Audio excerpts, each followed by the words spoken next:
Retour sur le plateau de Espace Miné. Nous sommes très heureux de vous savoir connectés chaque matin. D'ailleurs, vous êtes de plus en plus nombreux. Allons-y donc en lieu et place de la revue de presse avec ce Breaking News qui nous renseigne donc sur la mort du pape François, décédé ce lundi 21 avril 2025 à l'âge de 88 ans dans sa résidence de la Casa Santa Marta au Vatican. La nouvelle a été annoncée par le cardinal Kevin Farrell au nom du Saint-Cierge. Alors, c'est triste, hein? Voilà, c'est une situation triste, j'ai envie de dire. L'Église catholique est donc en deuil. À partir de ce matin, on en parle, on va essayer d'analyser la situation avec nos panélistes sur le plateau. Bernard Orona, je commence par vous. Oui, je suis personnellement concerné parce que je suis un chrétien catholique baptisé, communié, confirmé, marié à l'Église. Donc, j'ai déjà... Oui, j'ai tous les sacrements déjà de cette église-là. Donc, je voyais le pape très fatigué ces derniers mois. Il a été hospitalisé il y a un mois, il est sorti de l'hôpital. Hier, même ceux qui l'ont vu, il le tenait à peine sur sa chaise roulante. Et évidemment, ça ne nous a pas surpris ce matin, tôt, quand on nous a annoncé sa mort. Je crois que 88 ans, c'est beaucoup. C'est peu aussi parce qu'il y en a qui ont plus que ça et qui sont toujours en fonction. Lui, il est parti et l'Église catholique romaine a un défi à relever. C'est celui de trouver son successeur dans les plus brefs délais. Je ne sais pas, comme ça nous surprend là, je ne maîtrise pas les dispositions du code canonique par rapport à l'élection du pape, à combien de temps ça doit prendre. Mais je dois quand même avouer que son prédécesseur avait jeté l'éponge parce qu'il n'avait pas accepté le diktat de ceux dans son église, dans le gouvernement de Rome, qui soutenaient les homosexuels et les pédophiles. Donc ça a amené l'Allemand, son prédécesseur, à démissionner. Et celui-ci a essayer de jouer les équilibristes en jouant avec ces homophobes et ceux qui étaient partisans d'une certaine radicalité par rapport à ces pratiques au sein de l'Église. Donc je pense qu'il est allé sans faire beaucoup de bruit. Il a été malade. Je ne peux que lui souhaiter un doux repos éternel. Doux repos éternel au pape François Aristide Astrid Bissa. J'y arrive. Alors, si je vous demandais comment, selon vous, est-ce que le pape François s'est distingué de ses prédécesseurs? On a quand même le Vatican qui entre désormais en une période de deuil. Viviane, permettez-moi de ne pas répondre avec exactitude. Bien sûr. Par rapport à cette question, parce que ça risque de faire beaucoup d'ambiguïté et puis juste un avis général, et puis de gêne. Donc je voudrais pas rentrer dans ces détails là. Vous savez, il y a eu beaucoup de bien, il y a aussi beaucoup de choses quand même que j'ai relevées sur le plan je veux dire quoi, sur le plan négatif. Quand je parle de négativité, c'est dans le sens où il y a des lois qui ont pu être acceptées par certains États. Il y en a aussi qui n'ont pas pu accepter cela. Vous savez, en Afrique, je vais parler précisément de l'homosexualité, qui a vraiment fait remous ces derniers temps, surtout pendant son ministère, si je peux appeler ça comme ça. Je précise déjà que je suis catholique romaine. Donc, je suis une pratiquante. J'ai reçu les sacrements. C'est vrai qu'il me reste un, peut-être un peu dernier. Oui, le mariage à l'église. Mais je suis... Ça arrive bientôt. Je reçois. Amen. Merci. Amen. Donc, pour faire simple quand même, c'est une nouvelle qui est très triste pour nous les catholiques. Et puis, c'est une situation qui est inquiétante pour l'Église catholique. Pourquoi? Parce que le pape décède dans une situation, je vais dire, plus ou moins turbulente, avec cette histoire d'homosexualité, de légalisation, d'acceptation, enfin, pas d'acceptation, mais le débat a été posé sur la table. Je me demande bien comment ça va se passer après, pour le nouveau, comment est-ce que nous allons appréhender la chose pour nous qui sommes chrétiens. Il y a des chrétiens qui sont faibles d'esprit. Et que, je m'explique tout simplement, lorsqu'ils essayent de rentrer dans ces discussions, ils perdent quelquefois la foi. Parce qu'on se dit, non, c'est ce qu'on a vu chez les catholiques, le prêtre ou l'évêque ne devrait pas poser certains actes. Alors, soit tu es avec Dieu, soit tu n'es pas avec Dieu. Quand tu vas à l'église, c'est pour prier ton Dieu. C'est que tu vas pour ta propre... C'est ta foi qui t'amène à croire en Dieu. Mais avec tout ce qui se passe dans le monde, il faut préciser d'ailleurs que le clergé, les membres du clergé sont en premier des personnes normales. C'est des êtres humains qui sont faits de chair. Il peut arriver qu'il y ait des frasques. Il peut arriver qu'on se trompe sur certains points. Donc...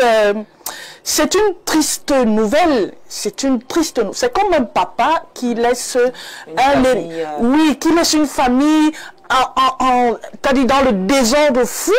Ça, c'est comme ça que je conçois la chose. Maintenant, je prie le Seigneur, vraiment, que le prochain qui sera illuminé, qui nous sera envoyé, puisse rétablir la stabilité dans l'Église catholique, parce que c'est lui, le pape, c'est notre dirigeant, c'est notre modèle. Oui, c'est notre modèle. Donc, pour que nous soyons toujours soudés, parce que ce sont ces discussions qui amènent à se disloquer de sa foi chrétienne, si je peux dire ça comme ça. Et puis on retrouve après sur certains débats.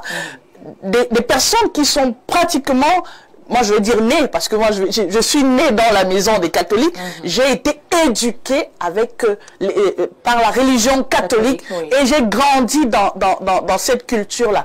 Je ne vais pas nier le fait qu'il y ait des rouages, il y a des frasques à l'intérieur, mais je ne peux non plus exposer ces frasques-là au vu au su de tout le monde. Chaque maison a ses problèmes, chaque société, voilà, donc c'est entre nous. Mais je dis simplement, je demande au Seigneur Dieu Tout-Puissant que lorsque la fumée montera, la fumée qui choisira le nouveau pape, que cette fumée puisse nous remettre la stabilité dans l'Église catholique. D'accord, voilà. Merci beaucoup à vous. On va également prendre la réaction de Stéphane Menunga sur le plateau. Vous êtes catholique également? Je suis d'une famille catholique avec beaucoup de prêtres même qui sont catholiques. Mais je vais rentrer par là où elle est sortie en disant que j'espère que la fumée là va choisir un pape noir. Quelle est cette fumée qui passe le temps qui choisit toujours les blancs, choisit des papes qui ne sont que d'une certaine couleur. J'espère que l'Église en Afrique également joue un rôle très important. C'est ce que je suis en train de dire, que j'espère que le tout, si cette fumée... C'est une élection, Menunga. Mais une élection... Dans ce collège électoral, il y a combien de noirs? Je suis en train de poser un problème fondamental de façon sibylline. Pour dire que déjà que son âme repose en paix, mais je veux quand même rappeler aux gens ici que la religion, parce qu'il ne faut pas confondre la religion avec autre chose, la religion c'est un phénomène humain. La religion catholique a beaucoup plus fait de mal à l'Afrique que de bien. Parce que quand vous étudiez même la colonisation, c'était les 3 M, missionnaires, marchands et militaires. Ils ont instauré un système de confession qui faisait que quand tu allais te confesser chez le prêtre le soir, il allait trahir chez le militaire et on pensait qu'ils étaient très forts dans les enquêtes. Il faudrait qu'on pose ces problèmes aujourd'hui et qu'on dise ce que la religion a fait à l'Afrique. Parce qu'en réalité, la religion a été le bras séculier de la colonisation. C'est la religion en réalité qui a participé à la déculturation et même à l'inculturation des peuples africains aujourd'hui, où on nous a fait penser que pour servir ou alors pour marcher vers le Christ, il fallait totalement abandonner ses coutumes, il fallait totalement abandonner ses traditions, ce qui est faux et archi faux. C'est pour ça que de façon sibylline, j'ai dit que j'espère que la fumée blanche là aura au moins la politesse ou la gentillesse de nous présenter un pape qui est noir, parce que moi je m'inquiète quand même sur cette fumée-là qui ne choisit qu'un type de couleur. D'accord. En tout cas... Même la fumée, elle est même déjà blanche. C'est ça que j'ai dit tout à l'heure. Qu'elle même soit noire. Peut-être. Voilà, merci beaucoup. C'est quand même une situation triste que vit donc l'Église catholique ce matin. Pierre Blériot-Niémé, quelle est votre réaction? Condoléances à l'Église catholique. Merci. Nous demandons pour les années qui viennent qu'elle se stabilise. Nous lui souhaitons au pape actuel un doux repos. s'il y a repos de ce côté-là, parce qu'on ne sait jamais. Peut-être que ce n'est pas de tout repos là-bas. Pour ceux qui attendent des papes noirs, les gens ne peuvent pas créer leur affaire et vous allez avec votre idée de prendre ça. Créer les vôtres. C'est une affaire de Rome et donc une affaire de blanc. Seulement, il faut dire qu'il y a quand même quelque chose de gênant. Moi, je ne suis pas catholique, je ne suis même pas autre chose. Mais quand nous étions enfants, nous pensions que les papes, ça ne mourrait pas. Nous pensions qu'ils étaient en fait en connexion avec Dieu. Les nouvelles technologies et puis la réduction du monde font que tout est devenu banal. On a vu un pape très malade. Vous voyez, les mystères catholiques sont en train de tomber. On a vu un pape très affaibli, tout le temps malade et tout. C'est un humain donc finalement. Ce n'est pas un Dieu fait homme, c'est un humain. Les dieux ne tombent pas malades. Les dieux ne meurent pas. C'est les humains qui connaissent ce genre de fluctuations. Nous en parlons parce que c'est une haute personnalité, né en 36, mort en 2025. L'année prochaine, il aurait eu 90 ans. Ouais. C'est un bel âge, de toutes les façons. Ils ne sont pas nombreux qui atteignent cet âge-là. Donc, que l'Église, déjà l'Église catholique d'Afrique, qu'elle s'examine elle-même. Parce qu'elle a adoubé beaucoup de pratiques qui sont contre nature. Ce n'est pas que Rome. L'Église catholique en Afrique est infestée elle-même.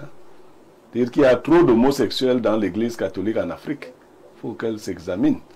Quand on viendrait même chercher un cardinal, on risque de ramasser encore un homo. Comme les Africains, et ils exagèrent toujours quand c'est de leur côté. Parce que chez les Blancs, même on fait l'homosexualité doucement. Ici, quand on arrive ici, c'est trop violent. Comment ça? Comment c'est violent? Parce que les choses des Noirs sont souvent un genre. Donc, si vous ramassez un Noir homosexuel, vous mettez là-bas, là, ça va être encore grand. Non, on ne va pas charrier, l'Église est en deuil. Les humains, une personnalité très importante pour l'humanité est décédée, à un âge très avancé. Pouvons que nous lui souhaiter le repos de son âme. D'accord, en tout cas, merci beaucoup. Au-delà donc de toutes ces remarques, on se souvient d'un pape qui a quand même brillé par son humilité, on se souvient de ses paroles de sagesse.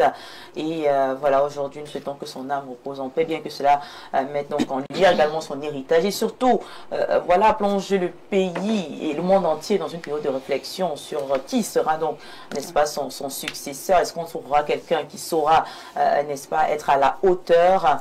En tout cas, mesdames et messieurs, restons donc unis dans la prière et dans l'espérance. Une fois de plus, nos sincères condoléances voilà, à tous les chrétiens catholiques du monde entier, au Vatican et à toutes les personnes qui se sont affectées par ce décès du pape François à l'âge de 88 ans. Puis son âme reposer en paix, parce que moi je crois qu'il y a la paix de ce côté-là. Mesdames, messieurs, on va prendre une autre